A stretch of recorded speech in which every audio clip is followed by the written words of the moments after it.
vamos a continuar en el libro del profeta Isaías.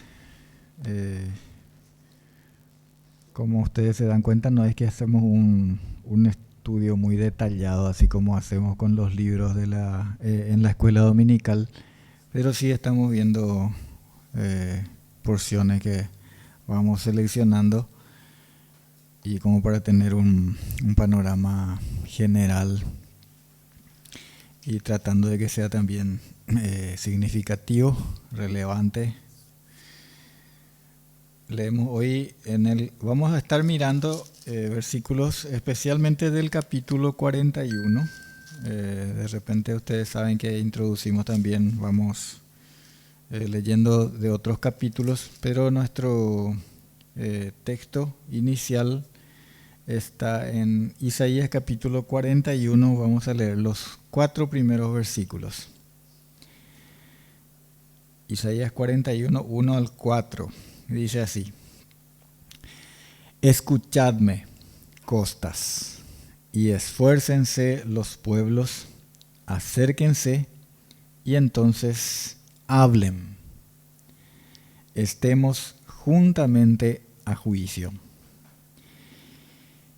¿Quién despertó del oriente al justo? Lo llamó para que le siguiese, entregó delante de él naciones y le hizo enseñorear de reyes, los entregó a su espada como polvo, como hojarasca que su arco arrebata. Los siguió, pasó en paz por camino por donde sus pies nunca habían entrado. ¿Quién hizo y realizó esto? ¿Quién llama las generaciones desde el principio? Yo, Jehová, el primero, y yo mismo con los postreros. Como para relacionar, porque esto es un todo, no es un libro de proverbios, es una línea que va desarrollando el libro. Y habíamos dicho al inicio del estudio de Isaías que es como el evangelio en el Antiguo Testamento, ¿verdad? Que más presenta a Jesucristo, incluso anunciando con mucha precisión y detalle, aunque 700 años antes de que naciera Jesucristo, habla del lugar de su nacimiento, quién iba a ser él, cuál iba a ser su carácter, su muerte en lugar nuestro, cargando nuestros pecados y todo eso. Así que tiene una línea y un mensaje. Y entonces, para ubicarnos un poco en esto que hoy vamos a estar exponiendo, recordamos un poco el antecedente de esta porción que leímos hoy. Y en el capítulo 40 que estuvimos viendo en los 2 últimos domingos, Dios está llamando a su pueblo a consolarse en la esperanza. Consolados, ¿se acuerdan? Ahí en el 41 dice nuestro Dios. Consolarse en la esperanza, y en la última parte que vimos el domingo pasado, esa esperanza estaba sustentada en la fuerza, en la seguridad, en la fuerza incomparable de Dios. No puede ser comparado, no puede ser hecho semejante a nada que el hombre pueda construir, fabricar, no con ningún Dios, con ningún ídolo, con ninguna imagen que pueda componer el hombre, aunque al hombre le gusta componerse imágenes, ¿verdad? Y se ganan unos a otros viendo qué ciudad tiene la estatua más grande, ¿verdad? Que preside así en el panorama de las ciudades, los ídolos fabricados por las manos del hombre. Pero ninguna cosa es fuerte y poderosa como el Dios nuestro. En ese Dios en el único Dios verdadero, creador de todas las cosas, sustentador de todas las cosas, nosotros somos llamados a esperar. Él da esfuerzo al cansado y multiplica las fuerzas al que no tiene ningunas. Siendo así, corresponde entonces, es sabio obedecer a la orden de su voz, que aquí, al inicio del capítulo 41, nosotros leímos, y entonces vamos a subrayar eso, dice, escúchenme, acérquense. ¿Cómo no escuchar, acercarnos para oír lo que nos dice ese Dios todopoderoso, el Dios en quien está la fuerza, la verdad, el poder? Y aquí particularmente vamos a ver cómo ese Dios es quien llama y escoge a su siervo. Podemos decir también a sus siervos, pero como aquí en particular está hablando de su siervo, y ese siervo aquí en este contexto no dice, no le llama por su nombre, pero podemos ver que esto se puede aplicar, por ejemplo, a Ciro. Ciro era aquel rey persa que, aunque era pagano, Dios le llamó a él para que dejara salir a su pueblo que había estado cautivo durante 70 años. Esto que dice aquí se corresponde también en gran manera con Abraham. Abraham también fue llamado de un pueblo del oriente, así como dice acá. Y también Dios le hizo vencer sobre reyes. ¿Se acuerdan en la batalla para liberar a su sobrino Lot, aquella confederación de reyes? Y Dios le dio la victoria a Abraham, a quien él llamó, a quien él escogió. Su siervo también es Israel. El pueblo de Israel también es su siervo, a quien Dios le llamó para que sea luz de los pueblos. Y por sobre todas las cosas, su siervo es Cristo, Jesucristo. Su siervo en quien realmente Él se complace su alma. Sus siervos somos nosotros también. Los siervos del Señor y cada uno de nosotros, porque hemos sido escogidos por gracia en Cristo Jesús. Entonces todo eso vamos a ver cómo es Dios el que llama, el que escoge y el que da la victoria también, el que capacita y el que da la victoria. Aquí entonces Él llama y dice, escúchenme, acérquense. Esta es una convocatoria, como leemos aquí, para los pueblos. Dice, escuchadme, costas, esfuércense, los pueblos, acérquense y entonces hablen, estemos juntamente a juicio. A los pueblos Dios llama a razonar, a argumentar si es que tienen alguna razón, algún argumento con el cual confrontarle a Él. ¿Puede el hombre confrontar a Dios con argumentos? ¿Puede el hombre argumentar con Dios? Acérquense y entonces hablen, dice el Señor. Estemos juntamente a juicio. O sea, vamos a dirimir, vamos a escuchar qué vos tenés que decir, ¿sí? Pero primero, fíjense que Dios dice, escúchenme ustedes a mí, ¿sí? Acérquense, escúchenme y entonces hablen. Hay un orden aquí. Resulta que al hombre le conviene escuchar antes que hablar. Santiago dice, sea el hombre pronto para oír y tardo para hablar. Necesitamos sobre todo cuando es nuestra relación con Dios, escuchar más que hablar. Claro, es sabio y prudente también que en nuestras relaciones entre nosotros también aprendamos más a escuchar, porque a veces no escuchamos, Y hablamos tanto que a lo mejor nos están gritando ya, pero nosotros no oímos. Bueno, sea el hombre tardo para hablar y pronto para oír, dice el Señor. Y es muy sabio, conviene escucharle primero a Dios, porque cuando le escuchamos a Dios atentamente, podemos entender que no hay argumento contra Dios. No hay argumento. Eso encontramos en el libro de Job, por ejemplo. Si ustedes recuerdan, en el libro de Job,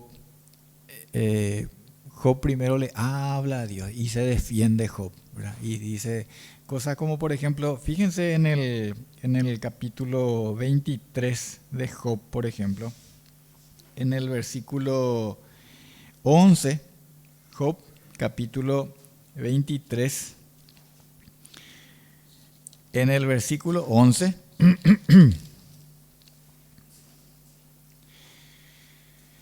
Job argumentando a su favor, Job está argumentando a su favor y dice: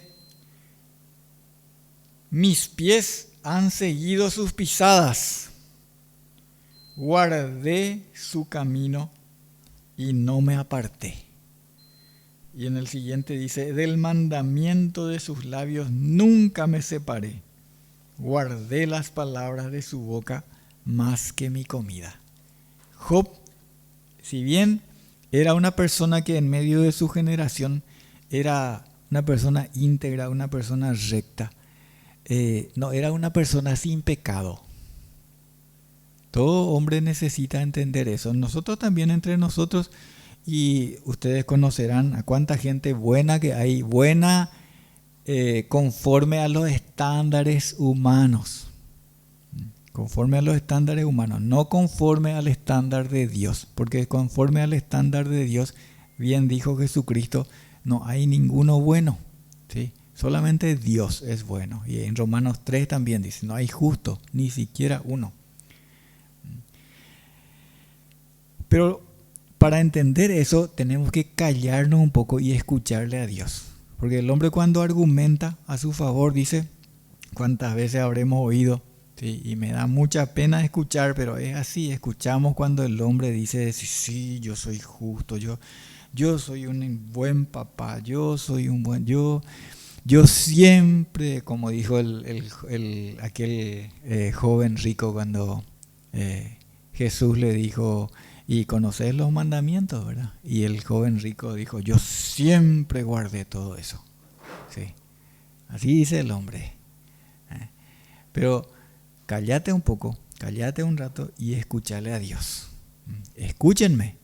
Y entonces el Señor nos muestra. Por eso dice también en Romanos que por medio de la ley es el conocimiento del pecado. Cuando nosotros nos miramos en el espejo, que es la palabra de Dios, nosotros podemos entender que somos pecadores y que necesitamos de su gracia, y que sin su gracia y sin su perdón, sin su misericordia, no hay salvación.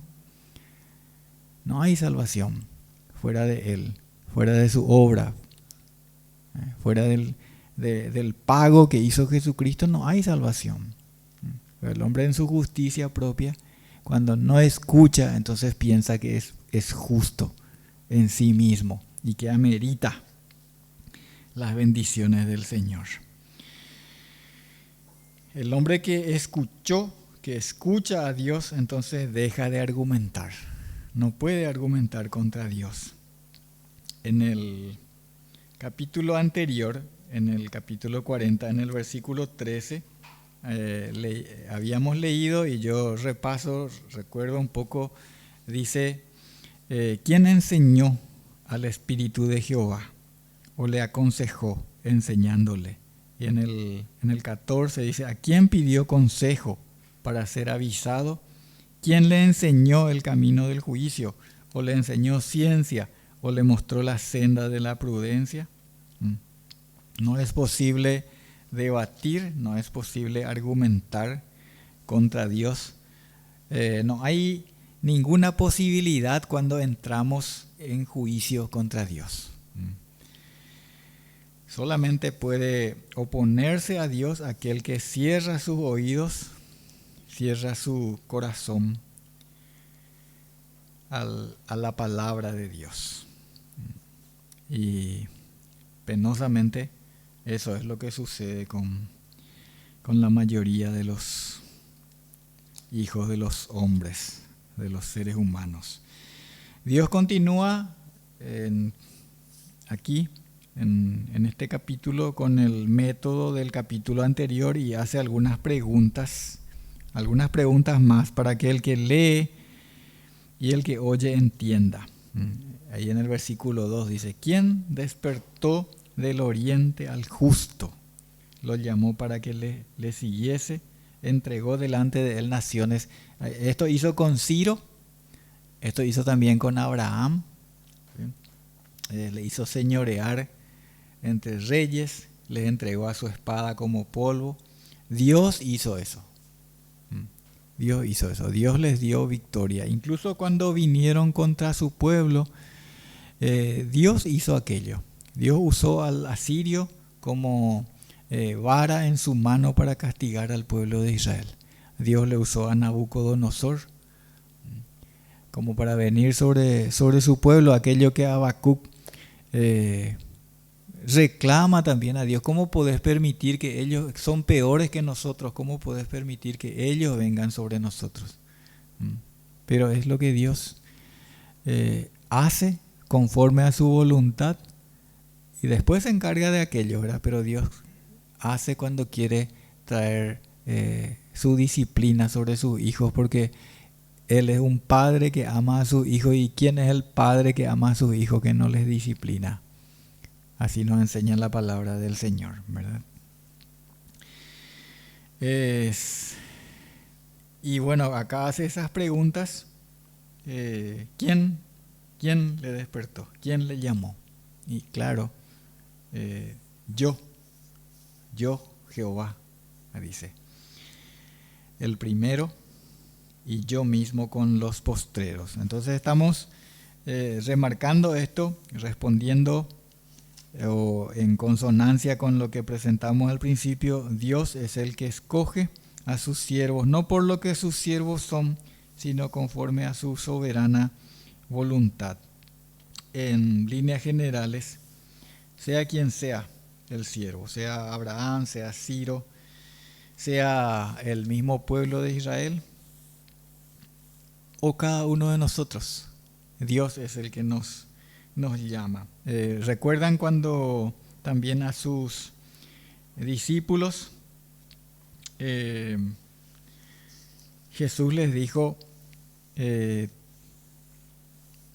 ustedes no me eligieron a mí, yo les elegí a ustedes. No me escogieron ustedes a mí, yo les escogí a ustedes, dice el Señor.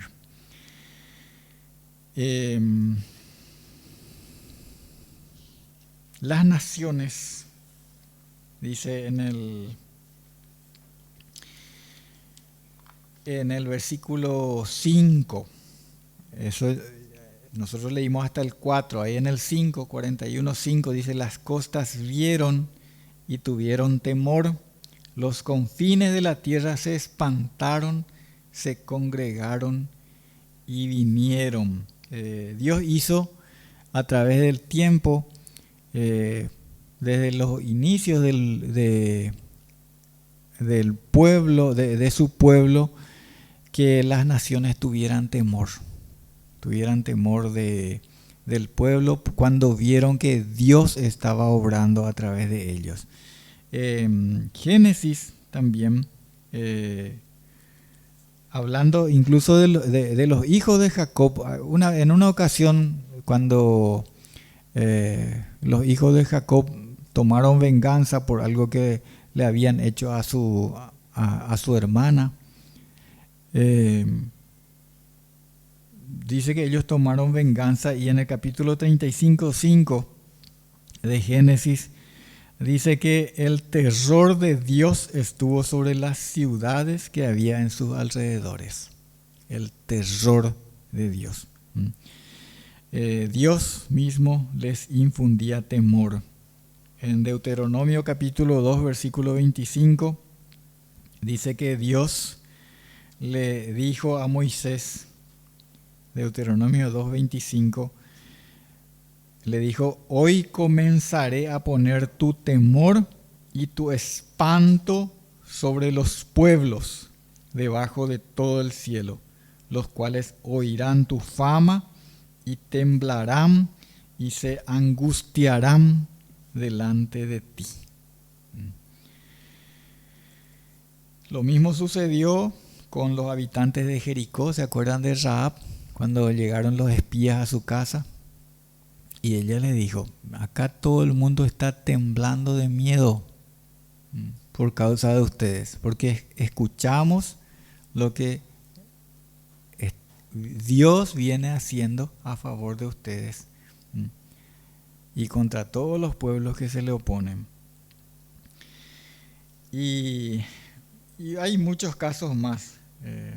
Gedeón y los madianitas se acercaban al campamento y escuchaban lo que estaban hablando los madianitas y estaban temblando, estaban aterrorizados, porque sabían que Jehová, Dios, obra a favor de su pueblo escogido. Ahora bien, el que oye y cree es librado, así como fue liberada Rahab y su familia. Pero el que no cree, no obedece y a menudo recurre a sus ídolos para protegerse. Qué diferente es recurrir a un Dios vivo y recurrir a los ídolos.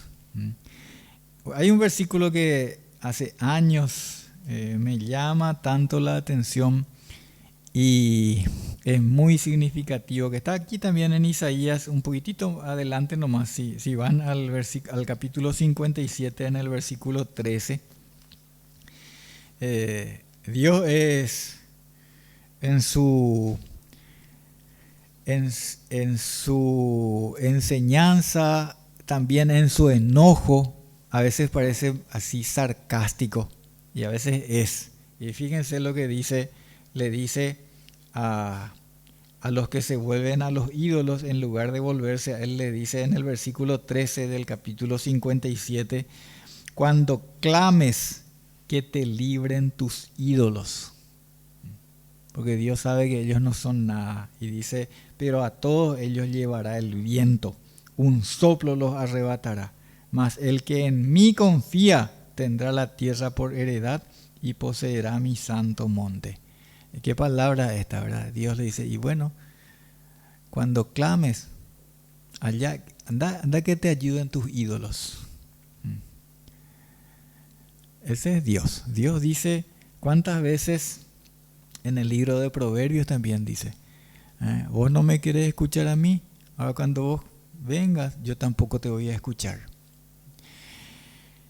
Es duro, pero ese es el proceder de Dios. Si no fuera por su misericordia, correspondería, dice en el libro de Lamentaciones, que nosotros hubiéramos sido destruidos, consumidos, de no haber mediado la misericordia de Dios. Pero tú, le dice en el versículo 7, le dice a Israel: siervo mío eres tú, Jacob, a quien yo escogí, descendencia de Abraham, mi amigo. Porque yo te tomé, dice en el versículo 9, te tomé de los confines de la tierra y de tierras lejanas te llamé y te dije: mi siervo eres tú, te escogí y no te deseché. Ahí le está hablando a Israel. Te tomé de los confines de la tierra. Yo te escogí. No hubo en Israel nada que fuera mejor, que le hiciera mejor, sino el hecho mismo de ser amado y de ser favorecido por Dios. Es el amor de Dios, es su elección, No que nosotros le hayamos elegido a Él, sino Él a nosotros. Qué privilegio inmenso es que Dios nos escoge, nos elige en su Hijo Jesucristo. Y cuando sucede eso, no cuando Él ve algo en nosotros, cuando Él ve algo amable en nosotros, sino en Efesios 1:4 dice cuándo es que Él nos escogió. Y nos escogió no por nosotros, sino en su Hijo Jesucristo. Efesios 1:4 dice eso con tanta claridad. Dice de esta manera, y voy al versículo para leer y decir exactamente cómo está escrito.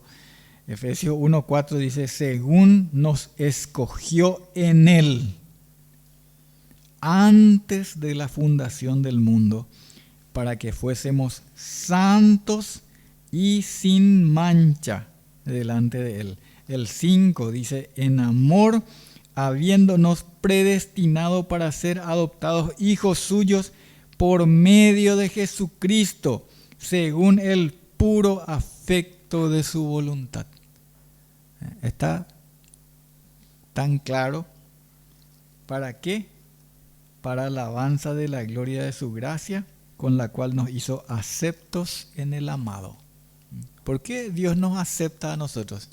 No es porque somos buenos, porque somos muy dedicados, porque nosotros no tenemos luego falta, o porque si tenemos muy poquito, no tanto como otros. No, nos hace aceptos en el amado, solamente en Cristo somos aceptados. Y volviendo ahí a Isaías, en el 41, en el 10, dice, no temas, porque yo estoy contigo, no desmayes, porque yo soy tu Dios, que te esfuerzo. Siempre te ayudaré, siempre te sustentaré con la diestra de mi justicia. Así le dijo siempre a sus siervos. Le dijo a Josué, por ejemplo, ¿verdad? No temas ni desmayes.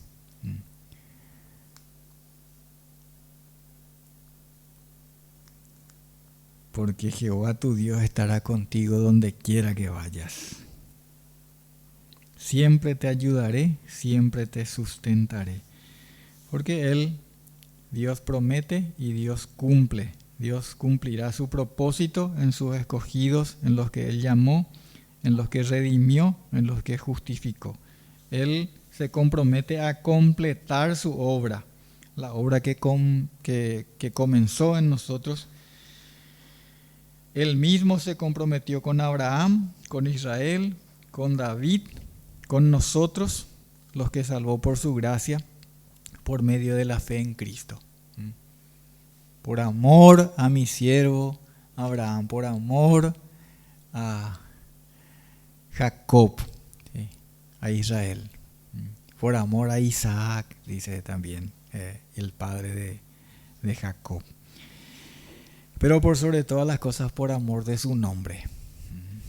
Les invito a mirar en Hebreos capítulo 6, versículos 13 al 20. Ese compromiso del Señor, ese que acá leemos que dice, no temas, yo estoy contigo, no temas, yo soy tu Dios, siempre te voy a ayudar, siempre te voy a dar fuerzas.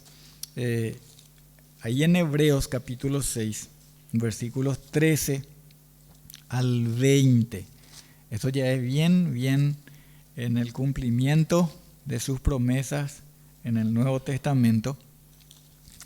Leemos pero aplicando lo que le había dicho a Abraham, ¿sí? Aplicando a nosotros, Hebreos 6, desde el versículo 13 hasta el 20, dice, porque cuando Dios hizo la promesa a Abraham, no pudiendo jurar por otro mayor, juró por sí mismo, diciendo, de cierto te bendeciré con abundancia, y te multiplicaré grandemente. Y habiendo esperado con paciencia, alcanzó la promesa. Porque los hombres ciertamente juran por uno mayor que ellos, y para ellos el fin de toda controversia es el juramento para confirmación.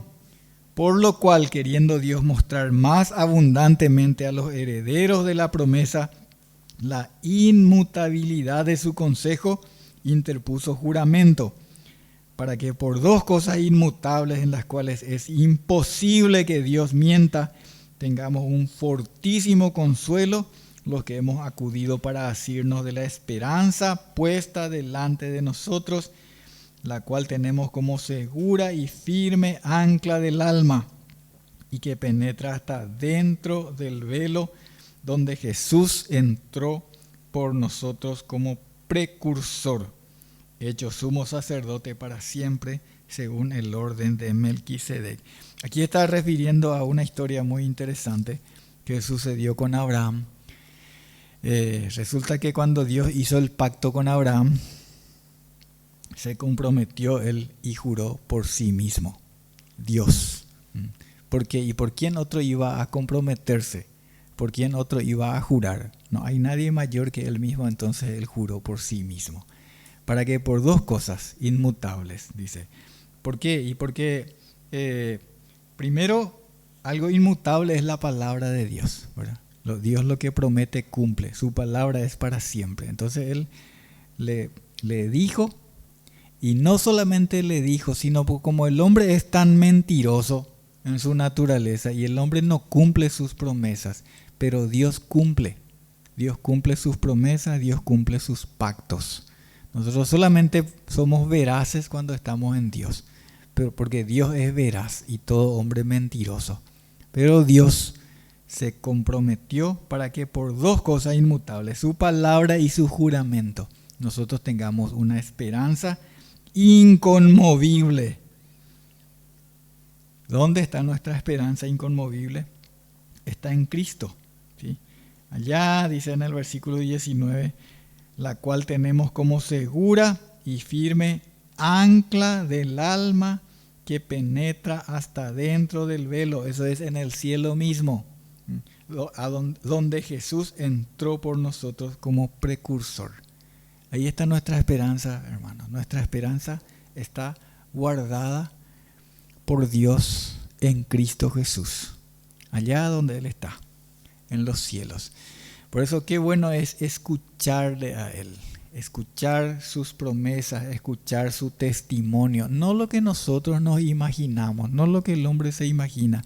Sí, el hombre se imagina y pretende guardarse o asegurarse en sus ídolos, en amuletos, en escapularios, en medallas y cosas. Esto tenés que tener, esto tenés que llevar, ¿verdad? Este va a ser tu guardador, este va a ser tu abogado, etcétera, etcétera.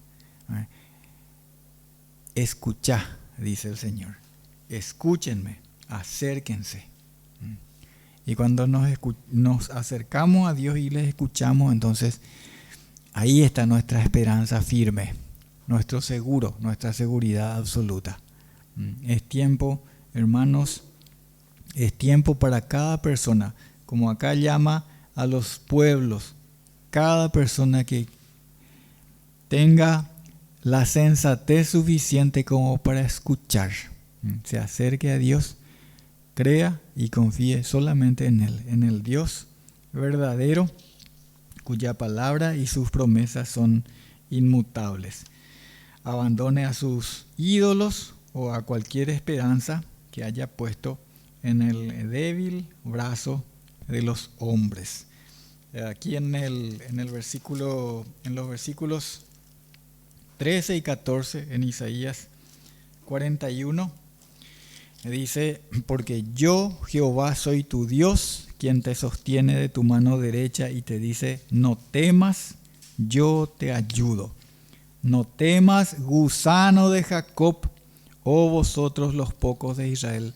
Yo soy tu socorro, dice Jehová, el Santo de Israel es tu Redentor. Gusano de Jacob. ¿Qué les parece esta manera tan tierna que Dios llama a su pueblo? ¿Les gustaría que Dios ¿Le gustaría que alguien le diga, no temas mi gusanito? ¿Sí? ¿Saben que esta expresión gusano en algunas versiones dice gusanito? Porque es una expresión tierna. No es una expresión así despectiva, como nosotros estamos acostumbrados a oír. Dios le está hablando con ternura y le está hablando de su vulnerabilidad. Qué vulnerable es un gusano, ¿verdad? Ven un gusano, ¿cómo se puede? Un niño, un pajarito puede acabar con un gusano, ¿sí? Y así somos nosotros, somos tal, pero él dice, no temas, no temas, gusano de Jacob. Vos sos vulnerable, pero yo voy a hacer de vos fuerte como un trillo, le dice aquí. Versículo 15, aquí yo te he puesto por trillo, trillo nuevo lleno de dientes, trillarás montes y los molerás, y collados y reducirás a tamo. El trillo, hermanos, era un instrumento que se usaba antiguamente, sobre todo para separar el grano de la cáscara. Hierro clavado así con madera. Para tener una idea nomás, algo más actual, ustedes saben lo que es un rastrillo, ¿verdad? Sí, bueno, es la misma idea. Hierro de punta así, con lo que se rasca y se limpia lo que se tiene que limpiar, ¿sí? Bueno, yo voy a hacer de ustedes trillo, dijo el Señor, ¿verdad? De sus instrumentos Él hace eso. Porque aunque seamos débiles como un gusano, con el cual el mismo Cristo se identificó, ¿verdad? Yo quiero nomás hacer mención para esto. Salmo 22.6, Jesús dice, ahí en ese Salmo 22.6, porque ese es un salmo que habla de Jesús, lo que Él estaba sintiendo en la cruz. Él mismo dice que Él es gusano, ¿sí? Porque se hizo débil así como nosotros, pero así como Él se hizo débil, Dios le hizo levantar triunfante.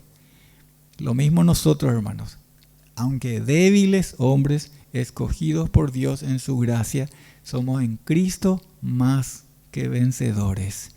No temas, dice el Señor, porque yo estoy contigo. Siempre te voy a ayudar. Vale la pena esperar en el Señor y no en los ídolos, no en el débil brazo de los hombres. Gracias a Dios por escogernos en Cristo, su Hijo, nuestro Salvador. Padre nuestro, que tu nombre sea glorificado, exaltado en tu iglesia y proclamado, Señor, porque para eso nos llamaste y para declarar a los de adentro y a los de afuera, Señor, que no hay otro Salvador, no hay esperanza fuera de ti y de tu ungido, de tu Cristo. Amén.